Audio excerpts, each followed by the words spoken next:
Welcome to The Conscious Cut. I'm your host, Hoi Ki Liu. This podcast is all about rethinking sustainability across fashion, lifestyle, and everyday practices. Through conversations with entrepreneurs, policymakers, educators, and changemakers in Hong Kong and beyond, we'll explore real solutions, from industry-wide policies to the small habits we can all adopt. Let's cut through the noise and create meaningful change together.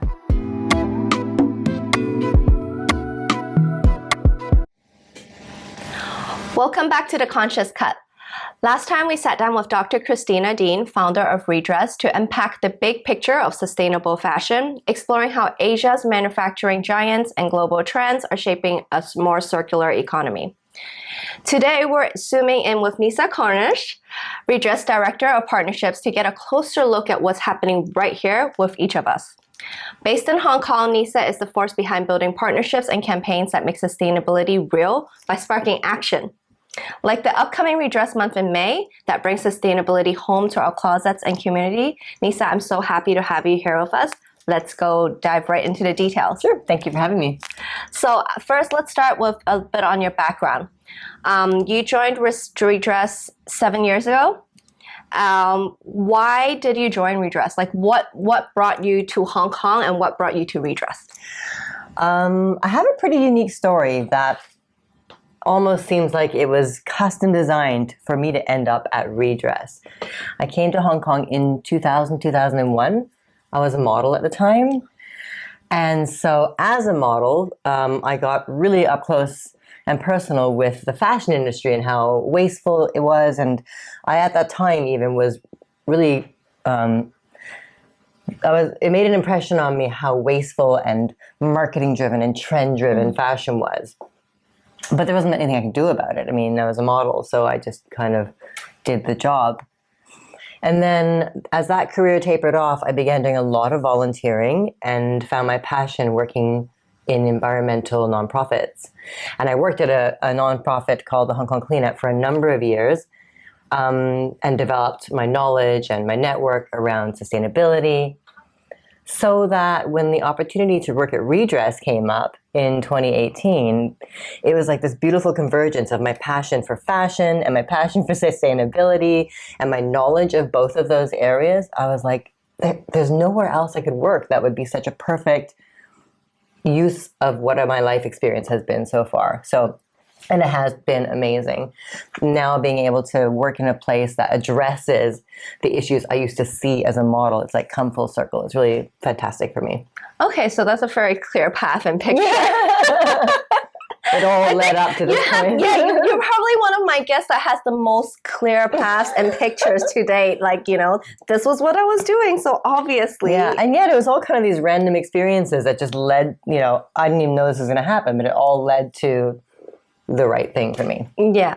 And I mean, it's actually, I follow you on Instagram, so I can see from your stories, your whole lifestyle just falls right into this sustainability practice. I mean, that's how you live. Yeah, I grew up in Canada, and I'm very much a tree hugger, a bit of a hippie at heart. I love camping. I love nature. I live, like you said, in Mui Wo. So we're surrounded by greenery and animals all the time. And I love that for my son too. I have a 7-year-old that I think being in nature fuels your understanding and passion for conservation and for protecting the environment. So that's definitely part of it. And it's so great because it's Earth Month. So that, but living in such a space helps also you remind yourself that like we didn't actually bring up Earth Month or anything like that because it's just, well, every day it's Earth Day, right? We're on this earth every day. It should be every day is Earth Day. But yeah, it's great that, it's already part of your lifestyle. So it's not like, let's recognize this or let's celebrate this. This is just how you live. Yeah. I do like Earth Day as a chance for everybody to celebrate together, though. And to recognize the actions that we're taking. Yeah, to have a moment and reflect. Okay, but back to Redress and back to your role at Redress. So you're the one that's managing the teams that forges partnerships across different brands and locally. I mean, can you tell me a little bit more in detail, what kind of partnerships do you guys forge and what is it that you guys do? We have a really wide variety of partnerships because of what we do. So we do work with fashion industry, so brands and parts of the manufacturing, the supply chain. Primarily, we work with designers, as Christina will have shared with you through our Redress Design Award program and our education and empowerment of designers. That's a core part of our mission. So in order to do that, we do a lot of partnerships in the fashion industry. But here in Hong Kong, we also do a lot of partnerships with just regular corporations that want to make a difference for the better, that want to engage and educate their employees. We partner with schools, we partner with the government, and importantly, we also partner with a lot of charities here in Hong Kong because one of our programs collects clothing that is unwanted from the public and redistributes it with the aim of having that clothing stay in use longer. And it just so happens that although our mission is environmental, that program also has a social angle because it serves those social charities by providing them clothes that they need and removing the burden from them of having to collect directly from the public. So yeah, we do have a lot of partnerships that serve a lot of different purposes. And that's actually really important because a lot of times people think about donating clothes. Like, actually, a lot of stuff that we donate might not actually serve the right purpose for. That's such a good point. Yeah. Yes. Like, as a manufacturer, I actually make a lot of down jackets, but I have in the past donated my down jackets to say like Impact, where they've helped me pass it out, but really they only needed that for that 1 year, that one winter, because the next winter, like I myself am wearing a down jacket that I made back in 2010. So, How long? Yeah. it will last. They don't need it repeatedly. And, of course, there's a lot of times people are donating things like maybe occasional wear. And, as a person who's just trying to survive, like, I'm not cleaning your streets in a ball gown. Yes. No, that's a really good point that I think a lot of people miss. And we do experience that at Redress and we educate around it. People assume that if they donate their clothing to charity, that's sort of like, I've done a good deed and I can feel comfortable and happy about the fact that I haven't thrown my clothing in the rubbish. What a lot of people don't realize is when you give your clothing to a charity, a lot of the time the charities, they don't have the capacity or the manpower to like go through your unwanted things and cherry pick the things they can use at that moment. They don't have the storage to store the things they can't use at that moment. And they don't have the resource to find other solutions for the stuff that they can't use. So a lot of the time, that charity is doing the work for you and relieving you of the guilt of just they take what they need and then they pass it. It goes to landfill anyway sometimes or elsewhere. So that's why I really like what we do because we're able to really work closely with the charities and we collect clothing, all types of clothing from people. But we say to our partner charities, what do you need right now this month? And a children's charity will say, well, we just need maybe 3 boxes of clothing for children under 3. Or, Impact Hong Kong, which is an amazing charity for the unhomed. They have requests like, we just need 1 box of men's coats right now. And so that relieves the burden on them. It serves our purpose by making sure we send the clothes where they really will get used and worn. It's fantastic. But it's true that people feeling that they're donating clothes is a bit of something that we want that perspective to evolve, that we understand that that's not an ultimate solution. Yeah.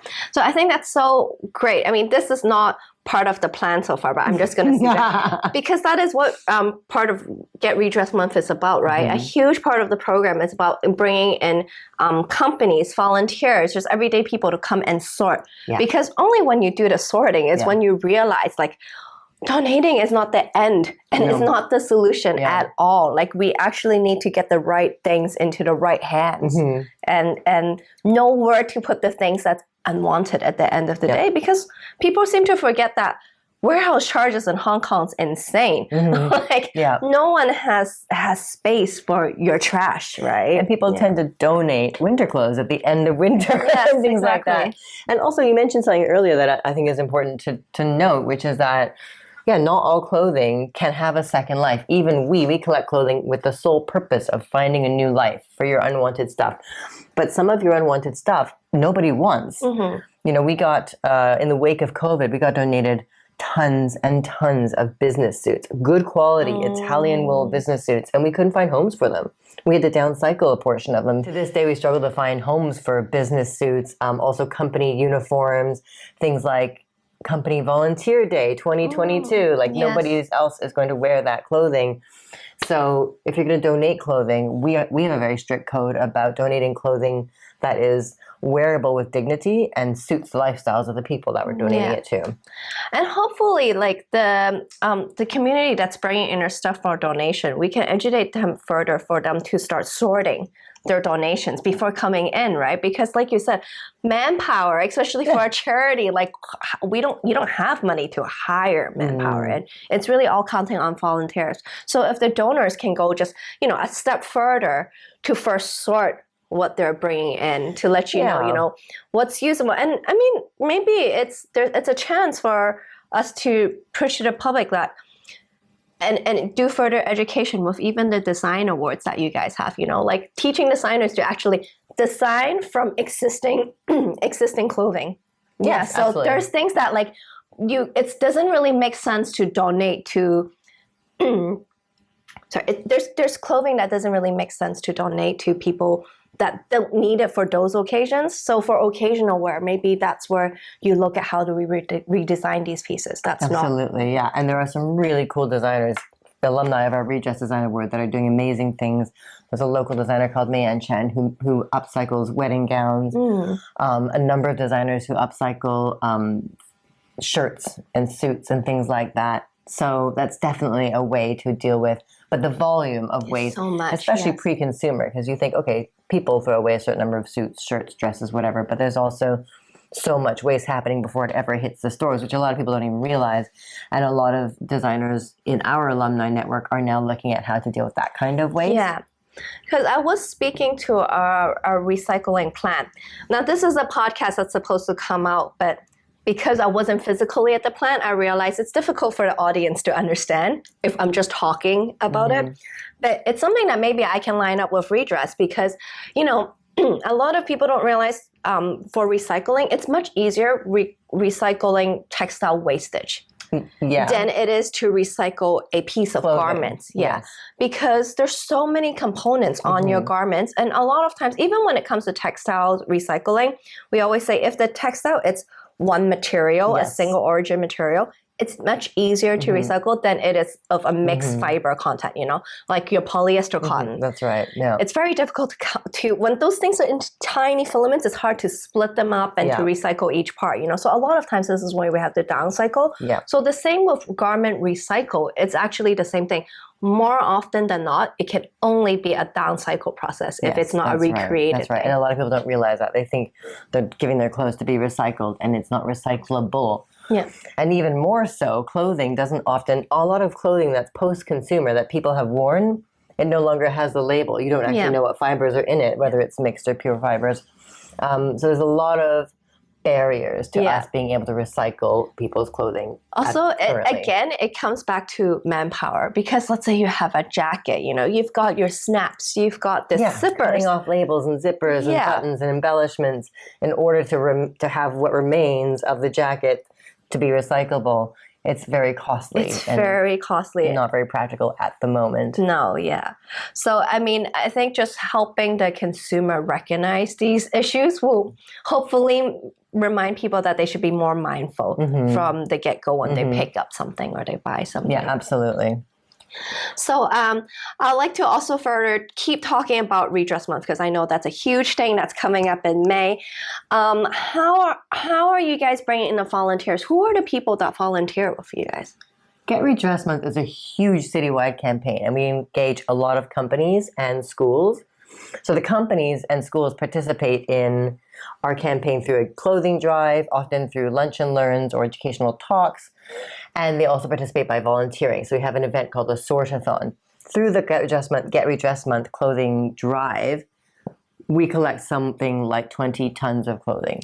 20 tons of clothing would fill this room, floor to ceiling. So it's a lot of clothing, and we need to sort it in a very short period of time. So we bring those, a lot of the time, those same companies come in and help us sort the clothing. The Sortathon is a 3-day event where we're sorting basically morning till night with volunteer teams. And it's quite an exciting thing. And we also need a lot of volunteers to support the teams that are sorting the clothing by moving boxes around and training and support and just watching and making sure everything's running smoothly. So we recruit a lot of volunteers at this time of year. And then after the sortathon, we also hold one of our very popular and very famous secondhand pop-up shops, which again means a huge volume of volunteers to make it happen. Mm-hmm. So we recruit volunteers in Hong Kong mainly through a platform called Hands On Hong Kong, an amazing organization that connects volunteers with charities. And I'm really happy to say that we have a lot of volunteers who come back time after time because they see the value of participating in our work. That's so great. So our audience will now know if they want to get involved. Come volunteer with us. Hands On Hong Kong. Go sign up. All right. Okay, so that's, and Get Redress Month is for the whole month of May, right? There's different things happening along the way. That's right. Get Redress Month happens in May. It extends into June in the sense that the clothing drive and public education campaign happen throughout May. And also our public exhibition, which is this year at Hong Kong Design Center in Sham Shui Po. Come visit. And then in June is a sortathon where we deal with the results of the clothing drive and then our pop-up shop. So it kind of trickles into June as well. Okay, that's great. I mean, and it is a whole... This is where you actually get to see how this industry can be circular. Because usually it's at the end cycle where people can't figure out how can I be circular, you know? Because it's not like buying a drink from a convenience store and when you're done with that, like your can or your bottle, there's a solution that we know about. Yes, exactly. With clothing, it's actually very up in the air, and that's why we're the second largest polluting industry, because there is no infrastructure for the... Yeah, on the industry side, it's very, very young at the moment. And on the consumer side, there's growing awareness. But the trend with awareness is that you have to get to a certain point of awareness before behavior starts to change with consumers. So the Get Redress Month is a really great opportunity for us to show consumers easy ways that they actually can already participate in circularity. Yeah. Okay, let's go back to a little bit because I think Get Redress Month is great. But besides Get Redress Month now, so Hong Kong fashion is everywhere we go. You know, like people come from around the world just to shop in Hong Kong because it's such a huge fashion hub. Be it in Central and Causeway, Tsim Sha Tsui for your luxuries, or Sham Shui Po with your secondhand shops. What is... You know, with all this energy into consuming in this city, how do you guys tap into it and remind everybody about circularity? Like, what are some habits that you guys are trying to shift with the consumerism here? Our main fundamental thing that we are hoping consumers will recognize and take on as a behavioral change is just keeping clothes in use longer. And that can take so many different forms. That can be buying higher quality clothing. That can be passing it along by swapping or handing down to other people in your family or sharing with friends, by repairing, restyling, upcycling your own clothes. And that group of ways that you can make sure clothing stays in use longer is a really fundamental way for consumers to behave that will support a circular fashion system. Because currently, most of us tend to see fashion a little bit as disposable because the prices and the quality of the majority of fashion out there lean towards disposable level. So in terms of keeping clothing in use longer, we also ask people to consider embracing the resale market by giving or selling clothes themselves and secondhand shopping. So our pop-up shop is a big opportunity for people to try secondhand shopping. And we make a really big effort for our pop-up shops to dispel the stigma of secondhand clothing being dusty or unhygienic or not fun to shop or, only for those who really need it from an economic standpoint. And our pop-up shops, by and large, are beautiful, exciting, bright, colorful, fun shopping experiences where you can find a treasure and bring it home. And they are still wildly affordable because secondhand clothing is that way. So asking people to consider that shopping secondhand is a really viable way to supplement your closet rather than buying new is one of them as well. How has that been working in the last few years? I assume during COVID, it's going to be difficult because people are like, being so hygienic at that time, they don't even want to talk to another person or be in the vicinity of another person. So, maybe buying somebody else's old clothes was like, hopefully at the time people weren't even considering shopping. But yeah, right. I mean, but how has the trend changed before COVID, during COVID, and now past COVID? Like, do you see the acceptance in Hong Kong? I ask this because it's rare in Hong Kong. I almost want to say it's rare because it's in the culture. Like you said, people want new things. Like old is not good, new is good. It's just so worked into the culture, especially Chinese culture. But seeing that, actually, I was in Paris for Fashion Week last year, September. And there was obviously in Paris, there's a lot of secondhand shops that sells very premium things, really nice and pristine. Like, you don't recognize it as a secondhand shop walking in. You just think it's a lovely boutique shop, a really nice boutique shop. And then you see like vintage Hermes or, But they will also have stuff like maybe old COS, So it varies in price range and things, obviously. But it's so popular in Paris. In fact, one of the shops that I walked into, I sold something that I brought to Paris just because I was like, I won't need this winter jacket when I go back to Hong Kong. I sold them a padded leather jacket that I've had for like 20 years. And I thought, I never really wear this anymore, but I'm in Paris this time. It's the right weather for it. So I brought it. And then I realized even my 5 days in Paris, I didn't wear it. I was like, it's not something that I feel like it's me anymore. So when I went by the secondhand shops, like, why don't I just try to sell it and see if someone will take it? And they did. Cool. And not only that, is what I wanted to say was the secondhand shop that I finally sold my jacket at was run by a Chinese. Like from China. Excellent. Yeah. So, like, I feel like that, like, Chinese people only want new things. The stigma is starting to lift. Well, I mean, in Hong Kong, we have seen we don't have hardcore numerical data, but just based on our pop-up shops and our secondhand shop that's permanent in Sham Shui Po, which opened in 2020. In the 7+ years I've been at Redress, we've been running pop-up shops, and we started out fairly small, and we've grown and grown and grown. Consistently, every pop-up shop that we run has more foot traffic, more sales, both in number of items and in sales figures, and more buzz. And so for us, we're seeing more people being attracted to shopping secondhand, which is really gratifying to see. And I think in Hong Kong, there's different drivers for people to buy secondhand, right? One is obviously economic, like to find something that's really high quality for cheap, is probably as appealing, if not more appealing, than finding something that's cheap because it's poor quality, new, right? So, and then there's the sustainability component, which does impact people. Some people do want to shop secondhand to relieve the pressure they're creating on the planet.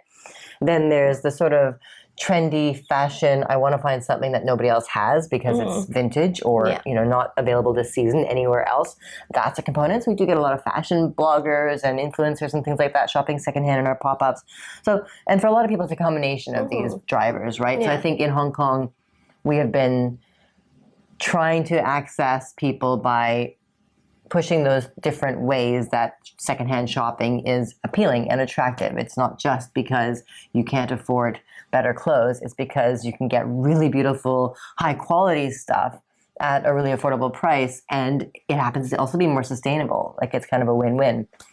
I also find now it's quite, it's not that it's entertaining, but it's a fun thing to do. Oh yeah, and the treasure hunt aspect. Yeah, it's Absolutely, the treasure hunt aspect. It's really fun. And then like when you go with a group of friends and you compare, it's like, oh, look what I found. And look what, because it's not like going to a shop where it's like, oh, I really like this. And it's like, oh, I really like this too. Do they have it in my size? It's like, no, like you each have to go hunt for your own treasures. And it's actually very entertaining. We often have, and this is one of my favorite moments at Redress, is when I'm working in our pop-up shop and I'm just out there on the floor. This happens less and less now because people are very familiar with our shops now. But in the early days, often you'd have people wander into the shop and ask for something in another size. And you'd say, well, that's the only size we have because it's a secondhand item. That's the only piece we have that looks like that in this shop. And almost 100% of the time, people kind of register that and would go, oh, okay, and keep shopping. Very seldom did anyone go, oh, secondhand, and run. Yeah. So that's such a gratifying thing to see that people, that switch of mindset, like right in front of your eyes. Yeah. So that's a really beautiful way that our pop-up shops, I think, have contributed to behavior change. Yeah, I think it's one of the things that's people can recognize and see and participate and take action on right away. So yeah, it's great. Okay, so finally, I want to ask, for really stories that's really, you've already shared stories just now about how someone came in, but are there other stories, partnerships that you forge, or in the community that you feel like, oh, I need to share this story, this is how somebody changed their mindset or had a really aha moment? I'm not going to share about one person, although there are lots of those individual moments, but I will share this. One of my favorite things to do at Redress is running sorting activities. So because we run this citywide clothing collection year-round, I didn't mention it earlier, but we have a year-round clothing collection where you can drop off your unwanted clothes in boxes. We have partnerships in Zara and Swire locations and things like that. All that clothing comes back to our warehouse, and it's over 4 tons a month. It's a lot of clothing. Our team can't sort it by ourselves, so we have people come in and volunteer to sort it. Usually it's community volunteers who sign up through Hands on Hong Kong, or it's corporate volunteers who have signed up through their company. The experience of being in our warehouse, floor to ceiling, filled with unwanted clothing, and then we dump these big boxes of clothing out on the table, and we explain to people how we're going to sort them so that they can have another life. You always get to see people go, oh my God, as they're sorting through clothing and discovering how much good quality stuff is in there, how much of it looks like clothing they have in their own closet, how much of it still has a brand new tag on it, or how much of it is low quality clothing that should never have been made in the first place. Like different learning experiences that happen as you're helping us sort clothes. I love that because, well, first of all, we need those people. We need the manpower to help us get the job done. Yeah. But I can see wheels turning and we have people, the questions people ask and the way that they respond and the way that they reflect on the exercise after it's completed makes it such a high quality activity for us. It's not you just volunteering to help us out. It's you're coming and having something that you'll take with you as an experience that you remember and maybe impacts how you behave when next time you buy something to wear. So I love running those clothing sortings because it really helps us see people and be with people, experiencing hands-on, like really getting elbow deep in the problem.